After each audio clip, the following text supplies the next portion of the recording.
नमस्कार, आदाब, सत श्री अकाल दोस्तों। कैसे हैं आप लोग। मैं आशा करता हूं आप लोग अपने घरों पर सुरक्षित अपना ध्यान रख पा रहे हैं। मैं आप लोगों का होस्ट संदीप कुमार शर्मा स्वागत करता हूं एक बार फिर आप सभी का तुलनीय हिंदी चैनल में। जैसा कि आप लोग सभी जानते हैं, व्याकरण हमें नियम समझाने का कार्य करता है, जिससे हमारी भाषा और अधिक सुसंस्कृत और शुद्ध बनती है। वाक्य एक ऐसी परिकल्पना है जो कक्षा 6वीं से लेकर कक्षा 10वीं तक के छात्रों के पाठों में मुख्य रूप से हमें देखने को मिलती है। मैं कक्षा 6वीं से 8वीं तक के छात्रों के लिए वाक्य संबंधी एक वीडियो पहले ही बना चुका हूं, जिसका शीर्षक है अर्थ के आधार पर वाक्य। और आज हम बात करने वाले हैं रचना के आधार पर वाक्यों की। आइए वीडियो शुरू करते हैं। सबसे पहले यदि हम जाने तो वाक्यों का निर्माण मुख्य रूप से वर्णों से आरंभ हो जाता है, क्योंकि वर्णों के योग से ही शब्द बनते हैं। सार्थक शब्द ही पद कहलाते हैं और पदों के योग से ही वाक्यों का निर्माण होता है दोस्तों। अब सबसे पहले यदि हम बात करें कि वाक्य के अंग क्या हैं, तो मुख्य रूप से हमें वाक्य के दो अंग बताए गए हैं। एक है उद्देश्य और एक है विधेय। अब इनको जानना भी ज़रूरी है। यदि हम वाक्य की परिकल्पना पढ़ रहे हैं, वाक्य पाठ पढ़ रहे हैं, तो अवश्य ही हमें वाक्य के अंग के बारे में भी जानकारी होनी चाहिए। जैसा कि आप लोग देख पा रहे हैं, मैंने एक छोटा सा वाक्य लिखा हुआ है, राम बुद्धिमान बालक है। तो इस वाक्य से ही हमें वाक्य के अंगों का ज्ञान हो जाता है।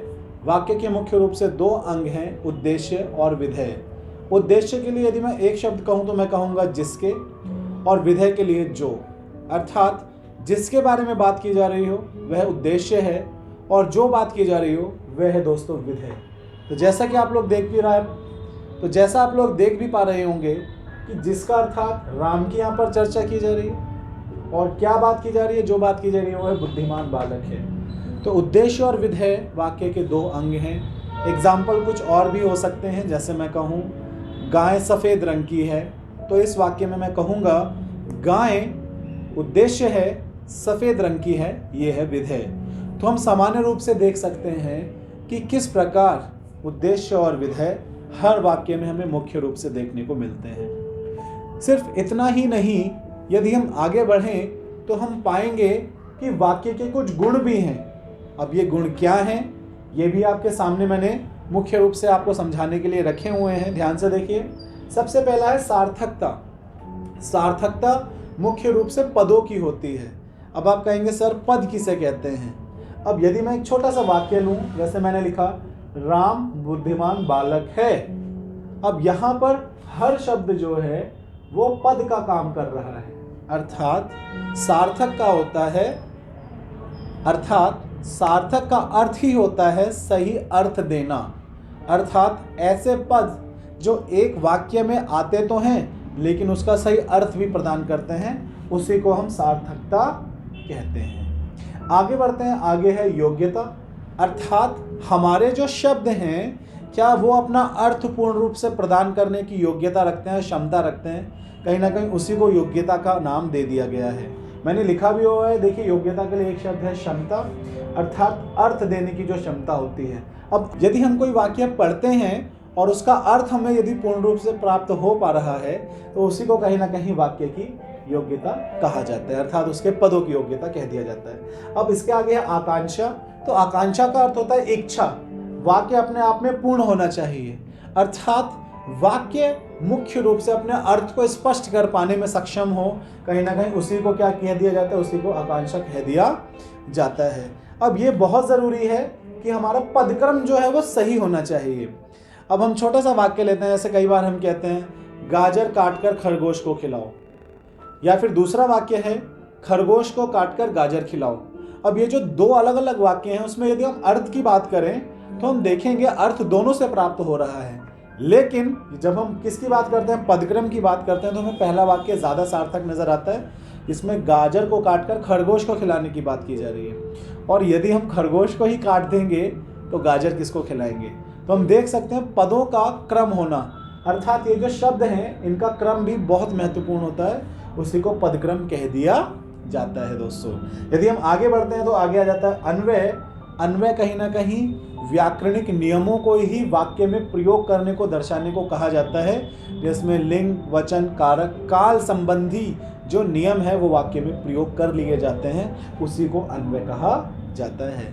तो मुझे आशा है आपको वाक्य के अंग और वाक्य के ये गुण जो हैं ये अब आप लोगों को समझ में आ चुके हैं।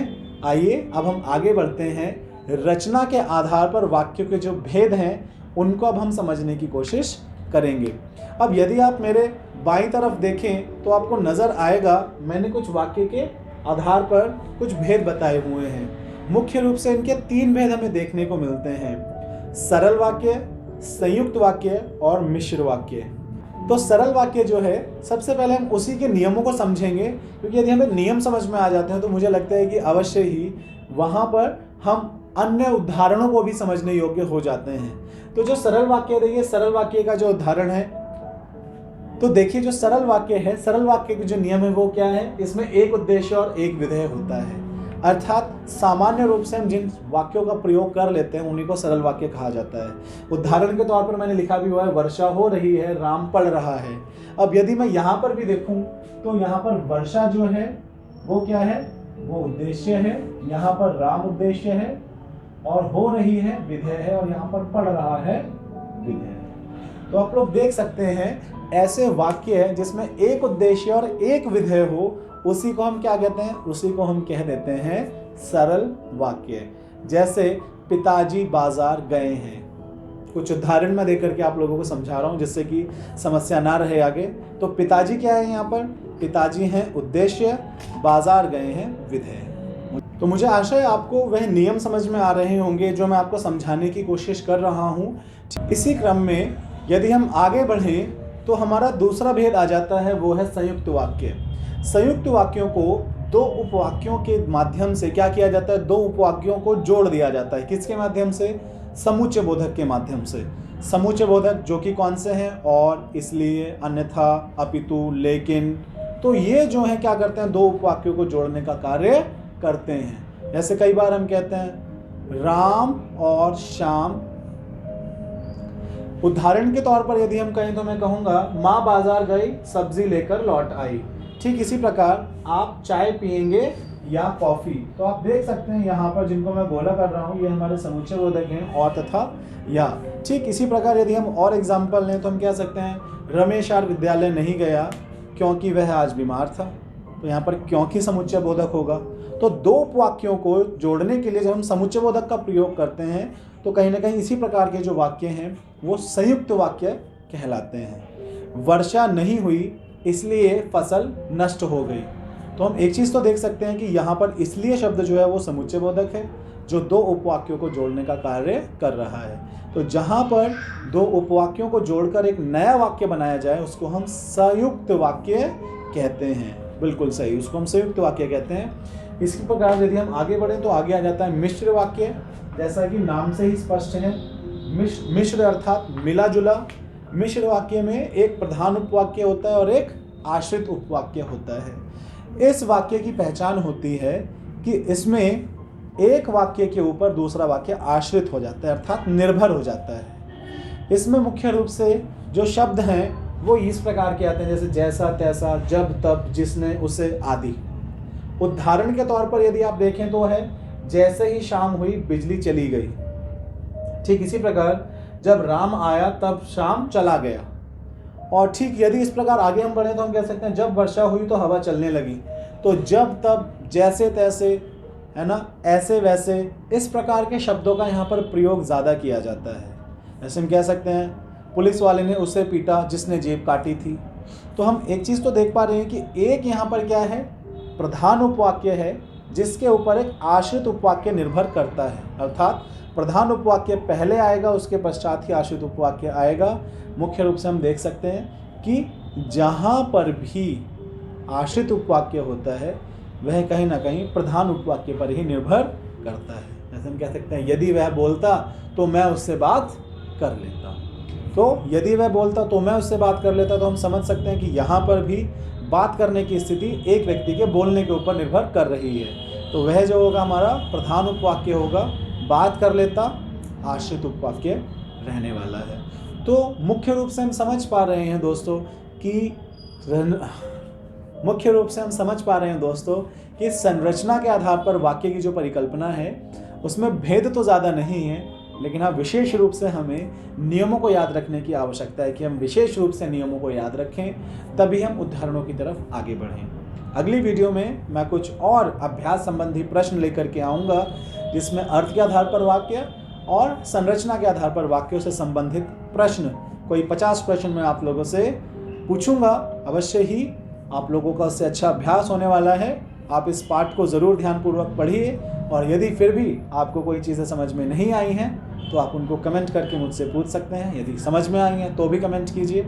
आशा है आपको आज की वीडियो अवश्य ही समझ में आ चुकी है। यदि ऐसा है तो प्लीज़ चैनल को सब्सक्राइब करें, वो बिल्कुल रेड बटन वो ज़रूर दबाइए, उसकी हमें बहुत आवश्यकता है। आप लोग वीडियो देखते हैं लेकिन बटन नहीं दबाते हैं, तो बटन क्लिक कीजिए, और जिससे कि आप लोग हमारी आगे आने वाली वीडियोस को भी लगातार देख पाएँ। वीडियोस को शेयर करें, लाइक करें। आज के लिए इतना ही। जय हिंदी जय हिंदुस्तान दोस्तों, जय हिंदी जय हिंदुस्तान।